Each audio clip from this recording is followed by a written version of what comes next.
siyaasi maxamed abiib oo hore u ahaa agaasimihii daaweynta komishanka eedhiska Soomaaliland ayaa waxa uu ka hadlay golaha wasiirada Soomaaliland oo sheegay in arrinta saami qaybsiga ay u gudbi doonaan maxkamadda sare dastuuriga. siyaasi maxamed abiib oo maanta la hadlay telefishinka bulsho ayaa waxa uu sheegay in maxkamadda sare ay awood u leedahay inay mar kaliya ka go'aan gaadho arrinta doorashooyinka balse aan mar kale lagu celin karin. waxa laga doonayay maxkamadda sare ma garanayo. maxkamadda sare siyaasadda iyo sida wax loo qaybiyo shaqo kuma laha.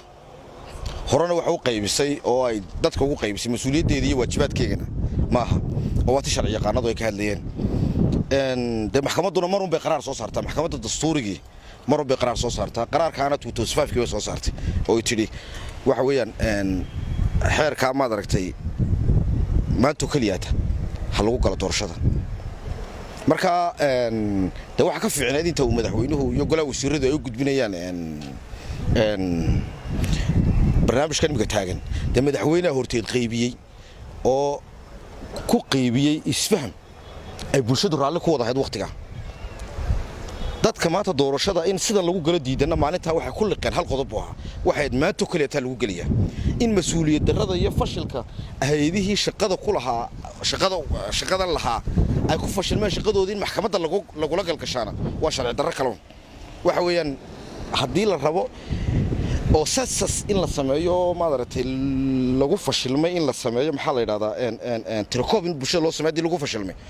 Soomaaliland heshiis bay ku dhisantahay bulshada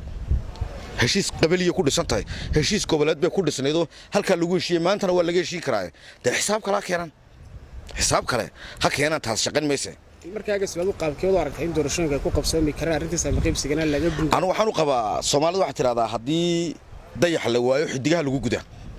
haddii sasaskii dadkan wax ku qaybsan lahaayeen ee ay maadaratay resource ku qaybsan lahaayeen ee ay maadaratay manaasiibta qaranka ku qaybsan lahaayeen la sameyn kari waayay waxaan leeyahay xidigaynu ku gudno haynu fadhiisano waxaynu heshiiskuna soo saarno laakiin shaqayn mayso sanduulla doorasho lagu galiyaa shaqayn mayso halka Soomaaliland la isma sanduuleyn karo. dhinaca kale siyaasi maxamed abiib ayaa waxa uu eedo u jeediyay wasiirada deegaan ahaan ka soo jeeda gobolada Awdal oo maalmihii ugu dambeeyay oo arrimo ku saabsan arrinta doorashooyinka kaga hadlayay magaalada Boorama waxaana uu tilmaamay in wasiiradaasi looga baahan yahay in xafiisyadooda dib ugu soo laabtaan maadaama aanay ka turjumeen arrinta masiiriga ah ee saami qaybsiga waa sidoo hadalka u dhigay. arkay magaalada qaarkood ku arkay meel ka urursanay suuqa dhexdiisa oo le maadartay dad suuqa ka urursanaya dad suuqa waa laga heli karaa cid maanta kaalina la qadeeyo kaalina la quraac la yiraahdo suuqa waa laga heli karaa laakiin dadka gobolkaasi way tashadeen codkoogii waa arkaysana maalintii dhowtalo warmutiyeedka dadka mataliyay baa soo saaray marka nimanka wasiirada xafiisyadooda ku soo noqdaan leeyahay shaqadooda qabsadaan ay ka shaqeeyaan ganacsiga ka shaqeeyaan bulshada baa wareersan ma fahamtay midda kale qofku waa inuu markaad gobolkaaga wuxuu doonayso waa inaad